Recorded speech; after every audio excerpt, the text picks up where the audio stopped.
C'est l'heure des 13h30, Madame, Messieurs. Bienvenue à vous sur la RTNC. Tout de suite, les titres de cette édition. Des morts et d'importants dégâts matériels, tels sont les bilans des inondations survenues dans les Sud Kivu, plus précisément dans les territoires des Fizi. Des images à suivre dans ces journaux. Sommaire. Au sommaire également, cette tragédie d'accident de circulation sur la route nationale numéro 1 au carrefour de la cité de Kassangoulou. Des vies de plusieurs compatriotes ont été fauchées. Les détails, c'est à suivre également dans ces journaux. Voilà tout pour les titres encore une fois. Ravi de vous retrouver pour cette édition de la mi-journée en direct sur la télévision nationale congolaise. En nouvelle, cet après-midi, sous les coups des 15 heures, le président de la République, Félix-Antoine Tshisekedi et Tshilombo, visitera le centre d'obtention du nouveau permis de conduire à Gombe sur l'avenue des Couteaux, derrière le ministère du Plan. Nous y reviendrons avec force et détails au cours de nos prochaines éditions. Madame, Messieurs, encore une fois, bienvenue. Il s'observe ces jours-ci des embouteillages monstres à travers la ville capitale, un véritable casse-tête. Alors, qu'est-ce qui est à la base de ces bouchons? Plusieurs raisons ont été avancées. Le conducteur en a le ras-le-bol. Un reportage de Diane Balaka et Siandai Maka. Dans plusieurs coins de la capitale congolaise, les embouteillages deviennent quotidiens, perturbant sérieusement la mobilité urbaine. Des chaînes de véhicules immobilisés sont signalés notamment sur des axes comme l'avenue Chaoumba, Diplomate et Pierre Moulélé, ex-24. Sur l'avenue Diplomate, les remorques d'une société de farine se sont appropriés les chaussées comme zone de stationnement en réduisant la largeur de la voie et en accentuant le bouchon. Depuis 14 heures, nous sommes bloqués par des embouteillages monstres ici sur Diplomate. Toutes les bandes sont complètement bloquées de part et d'autre à cause des engins de cette société qui rétrécit la chaussée.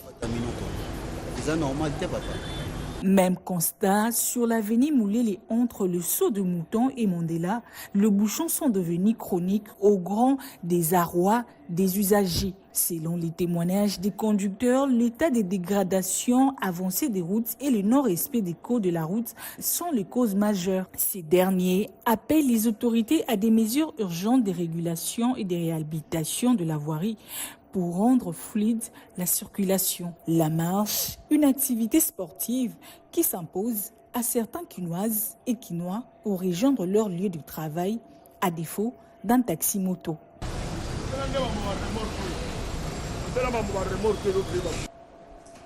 Direction au Katanga présent des écoles publiques de Lubumbashi, à l'instar de la célèbre école Mawazo de la commune de Roachi, et tant d'autres ont perdu leur éclat. Ces bâtiments délabrés et vétustes qui ont formé la plupart des élites de cette province méritent une attention particulière des gouvernants. Regardez. Bâtiments vétustes menacés d'écroulement et accentués par une malpropreté criante, corps enseignant à composer en majorité de nouvelles unités sans salaire, voilà l'image que présente un bon nombre des écoles publiques non conventionnées dans la province du Haut-Katanga en général et à Lubumbashi en particulier. La non-viabilité de ces établissements scolaires officiels engendre comme conséquence notamment la réduction sensible des effectifs d'élèves ou carrément leur absence totale dans les salles de classe. Cela à cause du retrait de confiance de la part des parents d'élèves. Un cas déplorable parmi tant d'autres, inventorié dans la capitale du cuivre, c'est l'Institut Mawazo de la commune de Roachi qui a vu défiler par exemple des professeurs des universités à l'instar du recteur honoraire de l'UNILU, Julien Kilanga-Moussinde, et de feu les doyens de la faculté des lettres et sciences humaines de cette alma mater luchois, professeur Maurice Moyayawe, tout d'heureuse mémoire. Les anciens élèves et enseignants, sous l'impulsion de l'un des leurs, Daniel Ngoyimwinepata, ont choisi la date du 30 avril 2025 dédiée à l'enseignement national dans notre pays pour réfléchir sur les voies et moyens de faire renaître leur ancienne école. La réhabilitation des infrastructures et leur équipement en bancs et autres objets nécessaires pour éviter la disparition pure et simple de cette école s'avère indispensable. Telles sont les solutions envisagées de commun accord en vue d'assurer un enseignement de qualité aux apprenants, sans oublier également le recrutement du personnel enseignant qualifié. Je l'ai dit en titre, des maisons englouties, des vies fauchées dans les inondations. Les drames a eu lieu dans les Sud Kivu, plus précisément dans les territoires des Fizi. À Kinshasa, l'aide humanitaire s'organise. La ministre des Affaires sociales, Aziza Mounana, a échangé avec quelques partenaires, dont l'Union européenne, en vue de la création d'un couloir humanitaire. Edith Chala nous en dit un peu plus. Les pluies diluviennes qui s'abattent sur la République démocratique du Congo produisent des catastrophes dans le Sud Kivu. On dénombre plus de 120 victimes, parmi lesquelles des enfants. À Kinshasa, la situation n'est pas enviable après chaque pluie. Nathalie Aziza Mounana, ministre des Affaires sociales, Action humanitaire et solidarité nationale, se bat autant qu'elle peut pour mobiliser les partenaires afin de venir en appui au gouvernement qui prend des mesures conséquentes. C'est dans ce cadre que se range cet échange avec Hans Das, directeur général adjoint et officier en chef des opérations de la Direction générale européenne pour les opérations d'aide humanitaire et de protection civile. Ce dernier sollicite l'ouverture du couloir humanitaire pour permettre à son organisation d'apporter une assistance aux déplacés de guerre et autres sinistrés. Avec Rachid Agassim, ambassadeur du royaume chérifien à Kinshasa, la ministre Nathalie Aziza Mounana a accueilli l'annonce d'une assistance sociale et humanitaire aux victimes des pluies du 4 au 5 avril dernier à Kinshasa. Je viens en tant que doyen du groupe des ambassadeurs africains accrédités ici à Kinshasa. Et notre entretien a porté sur une action solidaire que ce groupe d'ambassadeurs africains veut accomplir à l'occasion de la célébration de la journée de l'Afrique ce 25 mai. Au nom de la solidarité africaine. Pour terminer, Nathalie Aziza Mounana a fait un tour d'horizon avec John Agbor, nouveau représentant de l'UNICEF en RDC, sur la situation difficile des enfants dans la partie sous occupation rwandaise. Autre chose, 2 nouvelles propositions de loi jugées recevables, un débat autour des immunités du député national Matata Ponyo et une cinquantaine de motions d'information. La Chambre basse du Parlement a vécu une plénière houleuse hier lundi 12 mai 2025, alors que la session ordinaire de mars entre dans sa dernière ligne droite, nous dit Anim Balaka.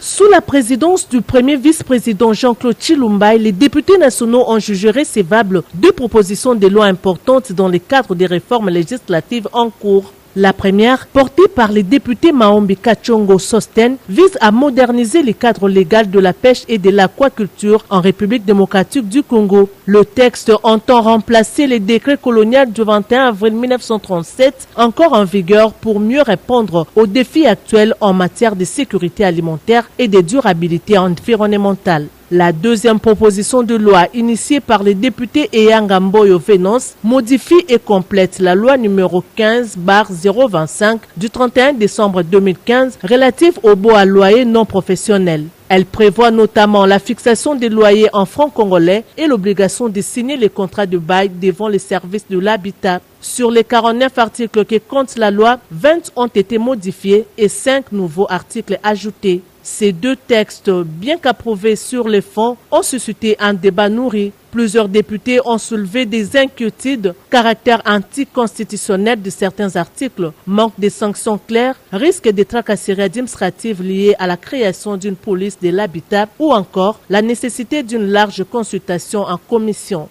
Ils ont toutefois été déclarés recevables et envoyés pour examen à la Commission environnement, tourisme, ressources naturelles et développement durable, ainsi qu'à la Commission socio-culturelle. Les rapports sont attendus dans un délai de 15 jours. Autre fait marquant de la plénière, la question des immunités du député Matata Ponyo. Un collectif de 50 députés a sollicité l'ajout à l'ordre du jour du projet de recommandations concernant son dossier. Le président de la séance a rappelé l'article 69 de la Constitution et invité ses collègues à faire confiance au président de l'Assemblée nationale Vital Kamerhe qui suit déjà ce dossier. Enfin, plus d'une cinquantaine de motions d'information ont été évoquées. Les élus nationaux ont notamment exprimé leurs préoccupations face à la situation sécuritaire et humanitaire dans certaines provinces, dont les drames de Kasangulu le week-end dernier et les 109 morts causés par des pluies torrentielles à Fizi. À un mois de la clôture de cette session, la Chambre basse du Parlement intensifie ses travaux pour respecter les calendriers législatifs adoptés pour ces 3 mois.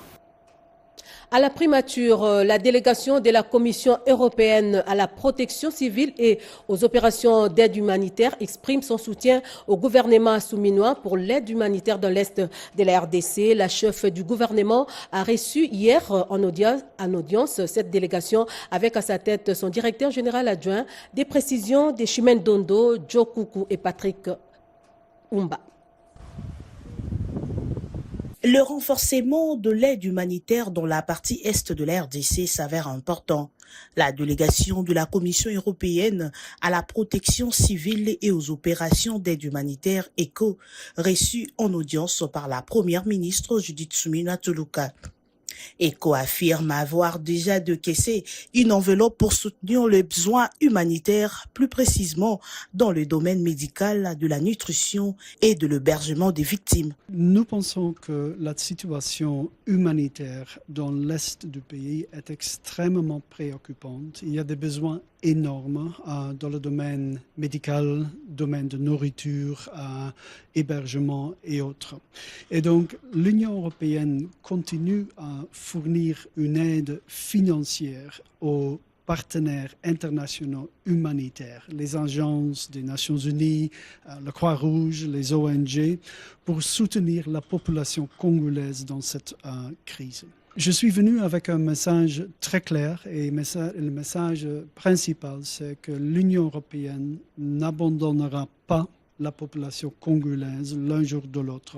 On va continuer à soutenir les besoins humanitaires de la population dans l'est du pays. Et on a organisé un pont aérien, donc une opération logistique pour acheminer de l'aide, du matériel de l'Europe vers la République démocratique du Congo. Au cours des discussions, la chef de l'exécutif central a réaffirmé sa détermination à mener des actions dans le sens de soutien à la population de l'Est du pays. Dans l'actualité, le bureau de l'Assemblée nationale a délégué une commission d'enquête pour une mission officielle à la Cour des comptes. C'est en fait pour recueillir des informations devant permettre à la commission de proposer à l'Assemblée plénière, entre autres, les projets d'avis sur les propositions de recrutement. Iverson Kabwaba nous en dit un peu plus. Reçu en audience par le premier président de la Cour des comptes, Munganga Ngwaka Jimmy, la délégation des députés nationaux en mission officielle à la Cour des comptes à Kinshasa poursuit un objectif, celui de recueillir les éléments d'information les plus complets susceptibles de permettre à la commission d'enquête de proposer en parfaite connaissance des causes au niveau de l'Assemblée nationale au cours de la plénière le projet d'avis de l'Assemblée nationale sur les propositions de recrutement, la mise à la retraite et la proposition sur la composition des membres de la Cour des comptes. C'est ce qui ressort des conclusions du rapport de la commission dont l'économie a été présentée par Ngondankoy Paul Gaspard, président de la commission d'enquête. Au stade actuel, aucune résolution n'a encore été prise. Nous sommes à la recherche de ces informations et quand nous les aurons recueillies, nous allons faire rapport à l'Assemblée nationale. Bon, nous avons commencé aujourd'hui. On a rencontré le bureau du Conseil supérieur de la Cour des comptes. On a échangé, on a demandé un certain nombre de documents. Et à partir de demain, à l'Assemblée nationale, nous allons commencer la séance des auditions pour qu'à la fin, nous puissions faire notre rapport à l'Assemblée nationale. Très attentif et ouvert devant la délégation de la commission mandatée par l'Assemblée nationale pour pouvoir exécuter les missions qui leur sont signées durant 7 jours, le premier président de la Cour des comptes a donné son accord de collaboration. La province du Kwango en proie à l'insécurité suite à la présence de la milice Mobondo. Le vice-premier ministre et ministre de l'Intérieur est arrivé hier lundi sur place. Jacquemain Chabani va lancer aujourd'hui mardi la campagne de vulgarisation des textes relatifs aux comités provinciaux et locaux de sécurité. Bobo Anan Mokondi, commentaire.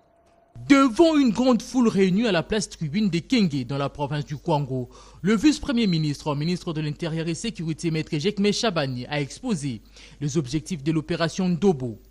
Soulignant son importance dans la lutte contre le phénomène de criminalité tels que Mobondo et Kuluna, Il a également insisté sur la nécessité de mettre en œuvre, à travers le pays, des comités locaux de sécurité fonctionnels, véritables outils de proximité pour une sécurité participative, selon la vision du président de la République, Félix-Antoine Tshisekedi Tshilombo. Pour les patrons de la territoriale, le lancement de l'opération Ndobo et la vulgarisation des textes relatifs au comité de sécurité marquent une nouvelle ère pour la province du Kwango.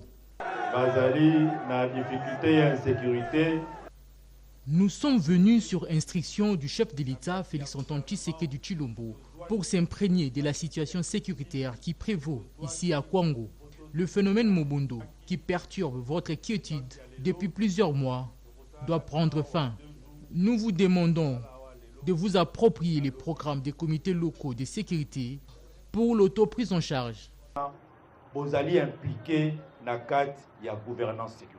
Le lancement officiel de ces activités interviendra.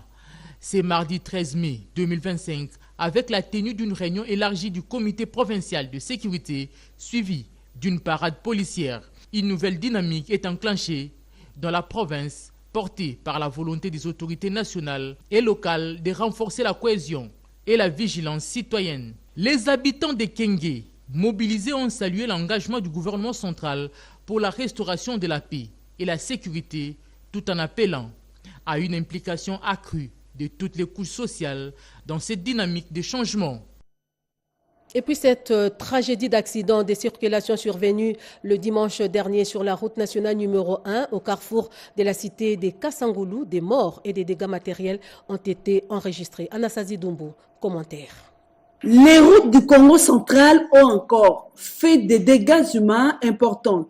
La cité de Kassangoulou, à la porte de Kinshasa, a connu un accident ce week-end. Cet accident, à répétition, soulève des interrogations sur la responsabilité des uns et des autres, des conducteurs, des poids lourds, en passant par les responsables de la Commission nationale de prévention routière et les usagers de la route. Tous sont concernés par ces tragédies, d'où cet appel des députés de Kassangoulou. Je suis sous la douleur. Ce n'est pas normal que mes électeurs perdent de vie comme ça, parce que c'est pour une énième fois que nous avons posé ce problème et qu'il s'observe une indifférence. Nous commençons à en avoir marre. J'ai compati avec les familles éplorées, je suis en détresse et je m'évite de tout discours pouvant aller à rappeler encore ce que j'ai déjà dit, mais je réitère que la population m'a chargé de dire: nous allons nous prendre en charge pour chasser tous ces Chinois qui exploitent la pierre de Kassangoulou et qui ne foutent rien en retour. Si on doit priver la vie de tout un peuple, nous n'allons pas nous laisser, et surtout qu'ils m'ont fait confiance pour représenter ces derniers. La route qui relie Kinshasa à la province du Congo central, longue de plus ou moins 500 km, est vitale pour l'économie nationale. L'importance de la femme sur le développement et le rôle des conseillers municipaux en RDC, sujet débattu au cours d'une conférence animée par la rapporteure adjointe de l'Assemblée nationale Dominique Monongo. Chimène Dondo pour plus de précisions. Le Centre de développement pour la femme, CEDEF, a organisé une matinée d'échange en l'intention du conseiller municipal de Kinshasa. Comme intervenant, l'honorable rapporteur adjoint de l'Assemblée nationale, la princesse Dominique Monongo Inamizi, l'honorable Janine Mabunda Lioko, président honoraire de l'Assemblée nationale, et François Elika. La qualité de la femme leader, le rôle et mission des conseillers municipaux. C'était une matinée agréable, une matinée d'échange, bien entendu, avec la demande des femmes conseillères communales. Les dames, c'était une première en RDC qui est vraiment ces élections des conseillères municipales. C'est très intéressant de voir cette structure. Encore faut-il les outiller et leur donner les moyens nécessaires et les capacités nécessaires pour qu'elles puissent exercer leurs fonctions et leurs nouvelles responsabilités. C'est avec plaisir que j'ai répondu à cette invitation. Et avec l'accompagnement du Centre de développement pour la femme, nous avons eu à appeler quelques femmes, quelques personnes qui ont eu l'expérience et qui nous ont édifiés en fait, parce que nous aussi on apprend chaque jour.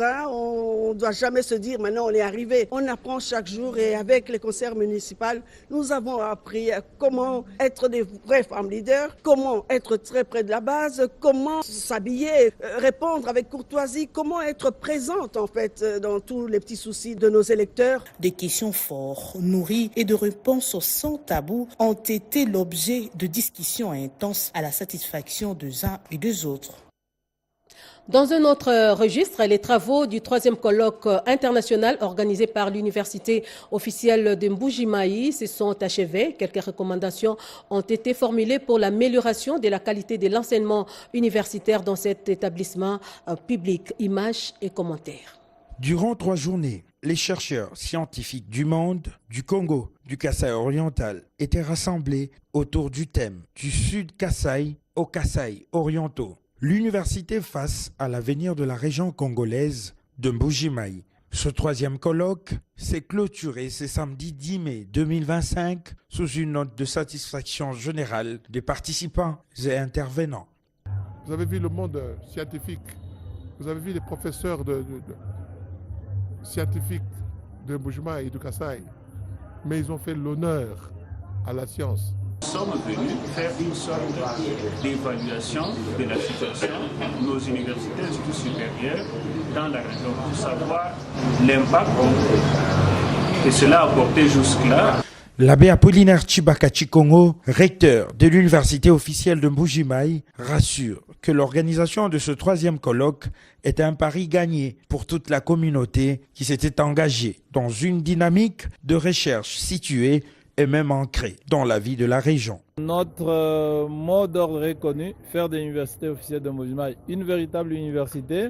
Pourquoi? Parce que sincèrement, nous connaissons nos limites. J'ai fait 20 propositions. L'application de toutes ne dépend pas de mon pouvoir, de notre pouvoir, mais si l'autorisation nous en était donnée, je pense qu'on peut habiter autrement les infrastructures qui vont nous être données bientôt. Ces assises ont été ouvertes par le ministre national de l'enseignement supérieur et universitaire, Marie-Thérèse Sambo, qui a salué ces initiatives qui s'inscrivent dans la vision du gouvernement de la RDC, celle de redynamiser l'enseignement supérieur et universitaire.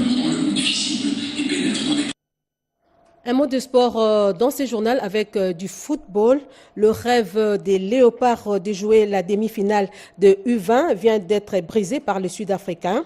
Les Léopards d'eau se sont inclinés face aux Sud-Africains sur les scores étriqués de 1-0. Avec ces scores, les U20 sont éliminés de la compétition de la CAN U20 Égypte 2025. Place à présent à la revue de presse dans une sélection et commentaires de Jean-Pierre Ndolo Demazou.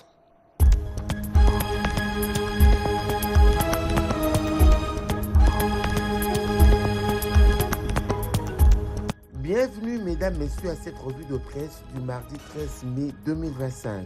Après la signature d'un accord de principe RDC-Rwanda, la paix dépend-elle du sénateur américain Marco Rubio, s'interroge vraie thématique. Le processus d'élaboration d'un avant-projet d'accord entre le Rwanda et la République démocratique du Congo visant un retour définitif de la paix sous l'égide des Nations Unies progresse lentement mais sûrement. Après la signature en avril dernier d'un accord de principe entre les ministres congolais et rwandais des Affaires étrangères, la deuxième étape de ce processus, susceptible de mettre fin à la guerre dans l'est de la RDC, s'est achevée lundi 5 mai 2025. À cette date, la RDC et le Rwanda ont chacun déposé un projet d'accord de paix auprès des autorités américaines. La suite du processus se joue désormais à Washington entre les mains de l'équipe du sénateur Marco Rubio, chargé d'arbitrer et de fusionner les différentes propositions. Pluie meurtrière à Kasasa, plus de 110 morts et des centaines de sans-abri dans le sud Kivu, annonce Info27.cd. La tragédie survenue à Kasasa, dans le sud Kivu, n'est pas un simple aléa climatique. Elle est les symptômes d'une défaillance structurelle, alors que plus de 110 corps ont été repêchés des décombres après une pluie torrentielle. Les appels à l'aide résonnent. Ce drame qui frappe une région déjà vulnérable rappelle cruellement l'urgence d'une politique cohérente d'aménagement du territoire et de prévention des risques. 3 personnes fusillées dans une église par un militaire à Banana, rapporte le Phare. Ces 3 victimes ont été tuées dimanche 12 mai dans une église de Banana au Congo central par un militaire de la force navale des FARDC. Selon les témoignages, le militaire a fait irruption en plein culte dans une église Bethesda Ministry à la recherche d'une fidèle prénommée Naomi. Face au silence de l'assemblée, ce soldat, résidant dans la base militaire de Banana, a ouvert le feu sur la foule, tuant sur le coup 2 personnes, dont un bébé. Une 3e victime est décédée quelques instants plus tard à l'hôpital. Congo central, des morts et des blessés dans un grave accident à Kasangulu, annonce la percée. Un camion transportant des moellons a provoqué un grave accident de la circulation le dimanche 11 mai 2025 sur la route nationale numéro 1 en pleine cité de Kasangulu. Selon les témoins, ce camion qui revenait d'une carrière aurait subi une défaillance de frein avant de terminer sa course contre un véhicule de marque Noah. 4 taxis stationnés sur le parking Kisantu Matadi à Kasangulu ainsi que contre 2 maisons commerciales. La société civile locale évoque au moins 6 morts et plusieurs blessés. Ainsi se referme cette édition des 13h30 sur la RTNC. Merci à vous de l'avoir suivi. Merci à Guy Matundu qui l'a coordonné. Merci aux différentes équipes qui nous ont accompagnés. En régie, Papin Guinamao, Pascal Sicho, à la technique, Didier Diawa, Nzengele Bassosa et à la rédaction, Nana Nawesh et Blondine Mangwaou. En leur nom, je vous dis merci pour votre confiance et fidélité à la télévision nationale congolaise. L'information revient à 19h et ce sera avec Blondine